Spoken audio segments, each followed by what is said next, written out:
წადით ჩემგან, წყეულნო, საუკუნო ცეცხლში, რომელიც ეშმაკისა და მისი ანგელოზებისთვისაა გამზადებული. ავტორი: წმიდა იოანე ოქროპირი, მე-4 საუკუნე. უკიდურესად უნდა გვეშინოდეს ამ სიტყვების გაგონებისა. ჩვენი ცხოვრება თამაში არ არის, ან უფრო სწორად რომ ვთქვათ, იქნებ ჩვენი ახლანდელი ცხოვრება თამაშიც კია, მაგრამ მომავალი კი არა. შეიძლება თამაში კი არა, უარესიც იყოსია, სიცილით კი არ მთავრდება, არამედ უაღრესად ნებს იმათ, ვინც არ ზრუნავს საკუთარი თავის კეთილმოწყობაზე. მითხარი, ჩვენ რომლებიც ბრწყინვალე სახლებს ვაგებთ, რითი განსხვავდებით იმ ბავშვებისგან, რომლებიც თამაშობენ და პატარა სახლებს აშენებენ. რა განსხვავება იმათ სადილსა და ჩვენს ფუფუნებას შორის? არავითარი, მხოლოდ ის, რომ ამას ჩვენ ტანჯვით ვაკეთეთ. თუკი ჩვენ ყველაფერ ამის ამოებას ვერ ვხედავთ, გასაკვირი არც არის, იმიტომ რომ ჯერ არ დაუკაცებულ ვართ, ხოლო როდესაც დაუკაცდებით, მაშინ მივხვდებით, რომ ყველაფერი ეს ბავშვური გართობაა. როდესაც მოციფულ ასაკში მოვდივართ, ჩვენს ბავშვურ ქმედებებს ღიმილით ვიხსენებთ, თუმცა ბავშვურ ასაკში ისინი ძალიან მნიშვნელოვანი გვეჩვენებოდა და როდესაც სილაში ვითითხნებოდით, იმათზე ნაკლებად როდი ვამპარტავნებდით, ვინც დღეს მაღალ კედლებს აშენებდნენ. და მაინც ჩვენი ნაგები მალე იშლება და ეცემა, მაგრამ თუნდაც არ დაშლილიყო და დიდხანს შენარჩუნებულიყო, რაში გამოგვადგებოდა? ასევე, ჩვენი ბრწყინვალე სახლებიც. მათ ხომ არ შეუძლიათ მიხილევონ ზეცის მოქალაქე და მასში ცხოვრებას არ მოისურვებს ის, ვისაც უმაღლესი სამშობლო აქვს, მაგრამ როგორც ჩვენ ფეხებით ვამტვრევთ საბავშვო სათამაშოებს, ასევე იგიც თავისი სულით ამხობს ჩვენს ნაგებობებს. როგორც ჩვენ ვიცინით, როდესაც ბავშვი მის მიერ სილისგან ნაშენი პატარა სახლის დაშლის გამო ტირის, ასევე ისიც, არა მხოლოდ იცინის, არამედ ტირის, როდესაც ჩვენ გვგოდებთ საკუთარი სახლების გამო, იმიტომ, რომ მას თანამგრძნობიარე გული აქვს და ამაში ჩვენზე მოწევნად უდიდეს საფრთხეს ჭვრეტს. ასე რომ ვიყოთ კაცები. კიდევ დიდხანს ვიღოვებთ მიწაზე. დიდხანს ვიამაყებთ კიდევ ქვისა და ხის ნაკეთობებით. დიდხანს ვითამაშებთ. მართლაც ეს რომ მხოლოდ თამაში იყოს. არა, ჩვენ საკუთარ ხსნას ვუტევებ. და როგორც ბავშვები, რომლებიც სწავლას უგულებელ ყოფენ და მხოლოდ თამაშით ერთობიან, ამისთვის მკაცრად ისჯებიან, ასევე ჩვენც, როცა მთელ ძალღონეს საყოფა ცხოვრებო საქმეებს შევალევთ და სულიერი განსწავლულობის ანგარიშის ჩაბარებას ვეღარ შევძლებთ. სიკვდილის შემდეგ რომ მოგვეთხოვება, მაშინ უკიდურესად დავისჯებით. მაშინ ვერავინ დაგვეხსნის, ვერც მამა, ვერც ძმა და ვერც სხვა ვინმე. ყველაფერი ის კი, რისთვისაც ახლა ვზრუნავთ, დაიღუპება, ხოლო ტანჯვა მისგან გამომდინარე, უსასრულო და მოუკლებელი იქნება. ეს ბავშვებსაც ემართებათ, როცა მათი უდიერობის გამო მამა ყველა სათამაშოს უმტვრევს და ამის შედეგად მათ გაუთავლებლად ატირებს.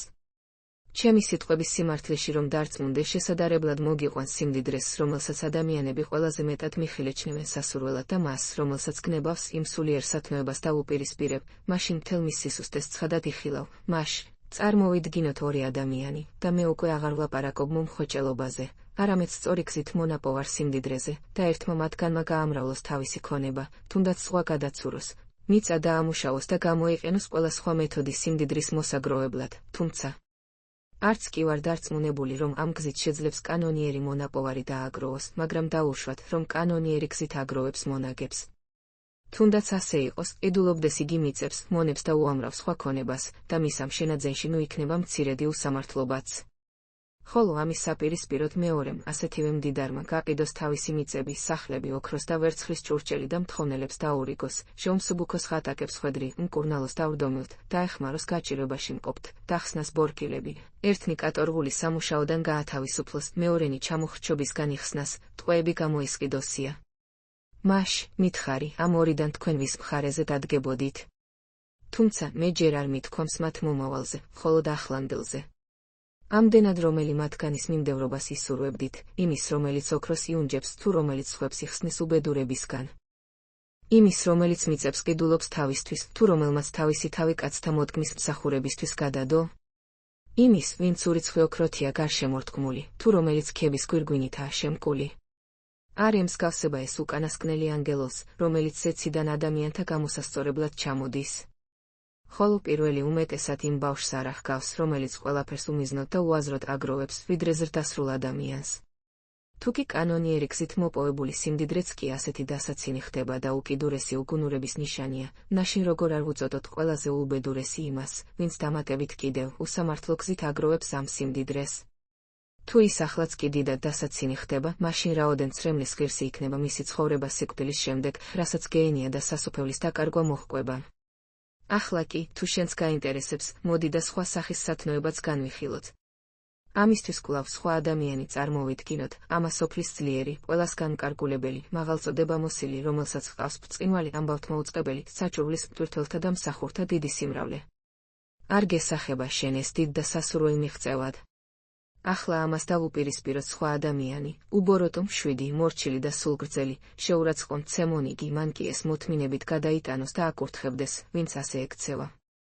ამდენად მითხარი, ვისი მოქმედება უფრო გასაოცარი იქნება იმისი, ვინც გაქედმაღლებული და აღზევებულია თუ ამ დამცირებულის. არ ემსგავსება ეს უკანასკნელი ზეციუროვნებო ძალებს, ის კი გაბერილ ბუშტს, ან წყალმანკითა და ძლიერი სიმსივნით დაავადებულ ადამიანს. არ ჰგავს ის სულიერ მკურნალს, ეს კი სასაცილო ბავშვს, ლოები რომ დაუბუშტავს. საერთოდაც რითი ამაყობ ადამიანო? იმით ხომ არა მაღალი ეკლით რომ დასეირნობ? ან იმით ხომ არა ეჟვანშებმული ჯორები რომ დაგატარებენ? მაშ რა? ასე შეიძლება ქვის ბიუსტებიც ატარონ. ან იქნებ იმით რომ ლამაზი სამოსელი გაცვია. მაგრამ იმას შეხედე, ვინც სამოსელის ნაცვლად სათნოებით შემოსილა და დაინახავ რომ დასაჭკნო ბალახს გავხარ, ის კი ხეს, რომელსაც საუცხო ნაყოფი გამოაქვს. ეს ხეს მისდამი უბრალოდ მომზირალთაც კი უზომო სიამოვნებას ანიჭებს. სათნოებით შემკული ადამიანი ისეთ სამოსელს იცვამს, რომელსაც არ ამს თუ მღილი, თვით სიკვდილიც კი ვერაფერს დააკლებს. ეს სავსებით სამართლიანია, სულის სათნოებებს მიწიერი წარმომავლობა არა აქვს, იგი არსებითად სულიერი ნაყოფია და მატლები შესაჭმელი ვერ იქნება. ეს სამოსელი ზეცაში იქსოვება, სადაც არც მატლია, არც მღილი, არც სხვა რაიმე მსგავსი. ამდენად მითხარი, რა უფრო ძვირფასია შენთვის, მდიდარი იყო თუ ღარიბი? დიდებაში იყო თუ დამცირებაში? სიუხვე გქონდეს თუ შიმშილს განიცდიდე? რა თქმა უნდა, ჯობს პატივისცემაში იყო, გქონდეს სიხუვე და სიმდიდრე. ამდენად თუ შენ თვით ნივთები გინდა და არა მხოლოდ მათი დასახელებები, მაშინ დატოვე მიწა და ყველაფერი, რაც მასზეა და ზეცაში გადასახლდი. ყველაფერი აქაური მხოლოდ ჩრდილია, იქაური კი უძრავი, უარყავი და ვერც ვერავინ მოგტაცებს. ამდენად მთელი მონდომებით ვეძიოთ ზეციური, რათა გავთავისუფლდეთ აქაური საზრუნავისგან, მივცურდეთ იმ წყნარ ნავსაყუდელთან და წარდგეთ გამოუთქმელი წყალობის სიმდიდრით დატვირთულნი. წყარო, წმიდა იოანე ოქროპირი. შრომები. 24. ქადაგებები წერილის ცალკეულ გამონათქვამებზე. გამომცხადება, ალილო. თბილისი 2020 წელი გვერდი 303:30.